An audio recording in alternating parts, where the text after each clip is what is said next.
Yes.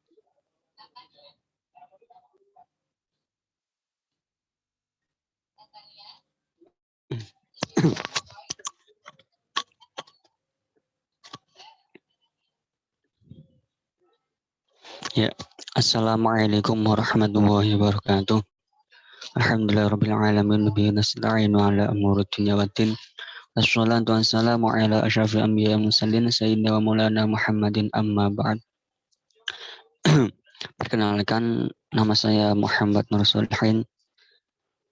Nomor induk mahasiswa 23034 dari Pendidikan Bahasa Arab Universitas Negeri Semarang.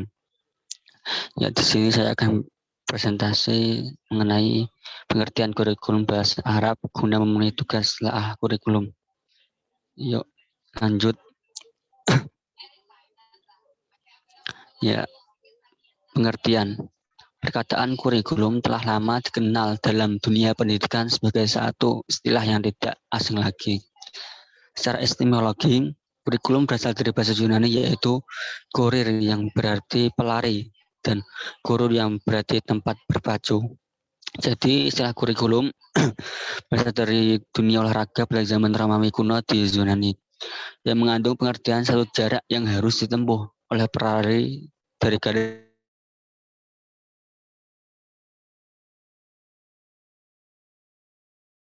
Arab. Kurikulum bisa diungkapkan dengan manhaj yang berarti jalan yang terang yang dilalui oleh manusia pada berbagai bidang kehidupan. Sedangkan arti manhaj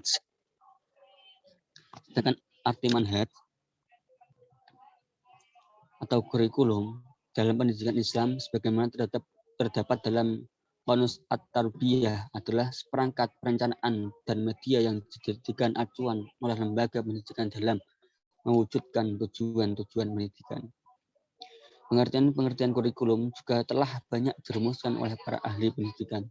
Di antaranya pengertian yang dikemukakan oleh Haji Muhammad Arifin yang memandang kurikulum sebagai seluruh bahan pelajaran yang harus disajikan dalam proses pendidikan dalam satu sistem institusional pendidikan. Nampak pengertian ini masih terlalu sederhana dan lebih menitik beratkan materi pelajaran semata. Sementara itu, Zakiyah Darajat memandang kurikulum sebagai suatu program yang direncanakan dalam bidang pendidikan dan dilaksanakan untuk mencapai sejumlah tujuan-tujuan pendidikan tertentu. Pengertian kurikulum ini nampak lebih luas dari yang awal karena di sini kurikulum tidak hanya dipandang dalam artian materi pelajaran, namun juga mencakup seluruh program di dalam kegiatan pendidikan. Next, lanjut. Fungsi kurikulum ya. Di sini ada 7 fungsi kurikulum. Yang pertama, sebagai program studi. Intinya, seperangkat mata pelajaran yang mampu dipelajari oleh anak didik sekolah atau di instansi pendidikan lainnya. Yang kedua, sebagai konten.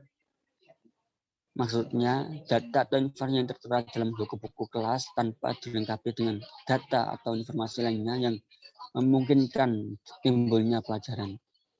Yang ketiga, sebagai kegiatan berencana. Maksudnya adalah kegiatan yang direncanakan.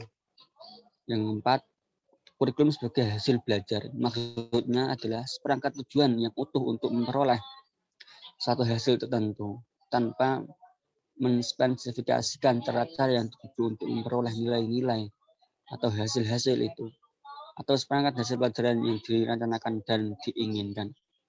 Yang kelima, sebagai reproduksi kultural. Maksudnya, transfer dan refleksi butir-butir kebudayaan masyarakat agar dimiliki atau dipahami oleh anak-anak peserta didik. Intinya, generasi muda itu memahaminya. Yang keenam, sebagai pengalaman belajar. Intinya, keseluruhan pengalaman belajar yang direncanakan di bawah pimpinan sekolah. Yang ketujuh, yang terakhir, sebagai produksi. Maksudnya seperangkat tugas yang harus dilakukan untuk mencapai hasil yang ditetapkan terlebih dahulu. Lanjut. Ya. Lanjutnya ada 4 komponen utama dalam kurikulum. Yang pertama, 1 tujuan yang ingin dicapai oleh pendidikan itu. Yang kedua, pengetahuan atau informasi-informasi atau data-data. Yang ketiga, metode atau cara kita mengajar yang dipakai oleh guru untuk mengajar para siswanya. Yang keempat, metode atau cara-cara penilaian yang digunakan dalam mengukur dan menilai kurikulum dan hasil proses pendidikan yang direncanakan kurikulum tersebut. Lanjut. Ya, itu saja yang dapat saya sampaikan. Kurang lebihnya saya mohon maaf. Wassalamualaikum warahmatullahi wabarakatuh.